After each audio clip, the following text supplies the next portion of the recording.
Do you think that there's a usefulness in having a nemesis to motivate you? Talking about some of the situations that you've been through, not particularly those ones exactly, but I try to avoid making enemies of people or groups or ideas or whatever. Yes, don't make unnecessary enemies.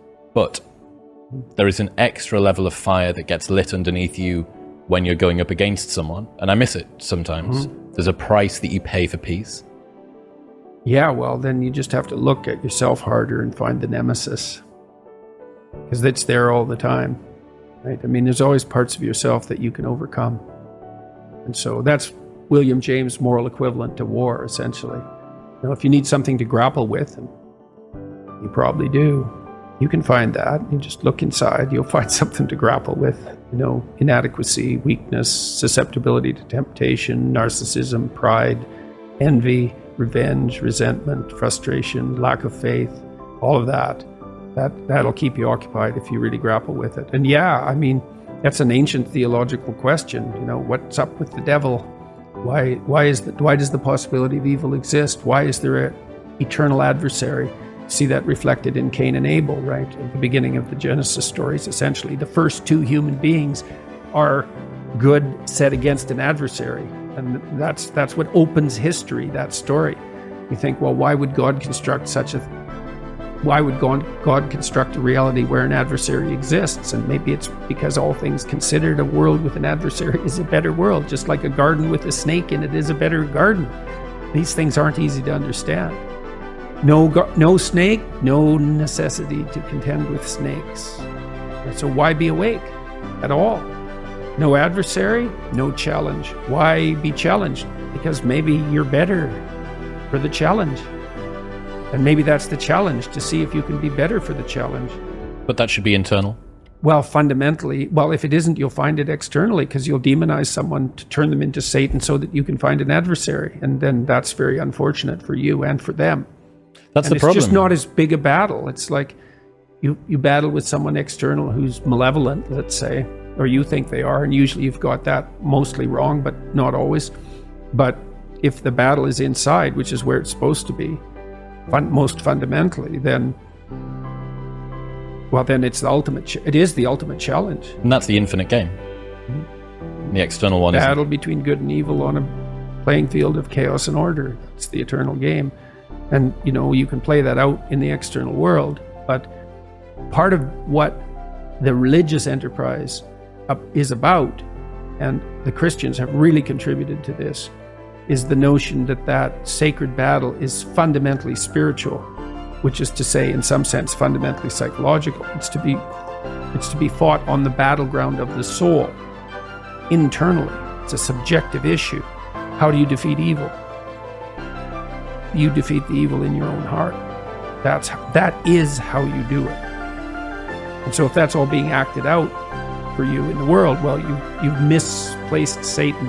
That's a good way of thinking about it. This is another weakness, I think, of the atheistic position, because it's pretty hard. It's easy in some sense to dispense with belief in the highest good, but it's not so easy to dispense with belief in evil. So that's a big problem. So then where do you localize it?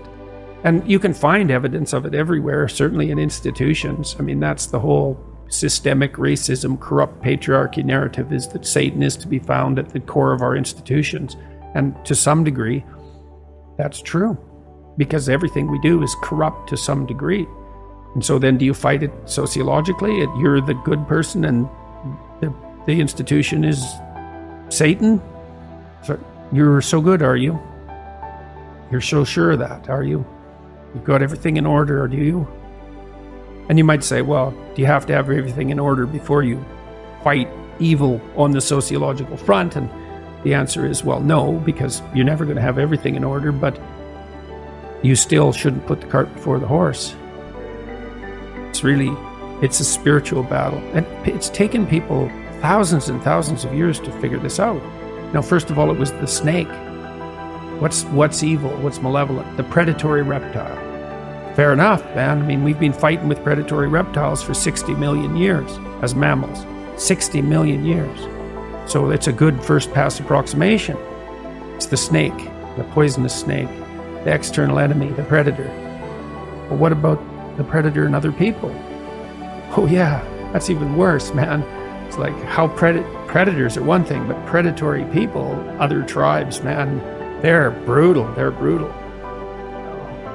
Well, what about your predatory friend? Oh, that's pretty bad too. The friend who stabs you in the back, the person who betrays you, Judas. God, maybe that's the ultimate snake. It's like, well, how about when you betray yourself? Oh, yeah. So you want to see, there's this association that's very strange that occurred in the development of Christian thought between the snake in the Garden of Eden and Satan. There's no indication in the original story that the snake has anything to do with the Lord of all evil. It's a very weird conclusion that's been drawn. It's almost extra biblical because there's almost no mention of Satan in the Bible at all, much less any direct connection between the serpent and Satan. It's a very, very strange idea, but it's part of this psychologization of evil. Like, well, what's the ultimate predator? What's the ultimate predator? What's the enemy you harbor in your own heart who hates you? That's the ultimate predator. And when there's these images of Mary with her head in the stars and baby in her arms and her foot on a snake, it's like, well, that's the eternal feminine. Her head's in the stars because she's oriented towards the highest good and she's protecting her infant from predators.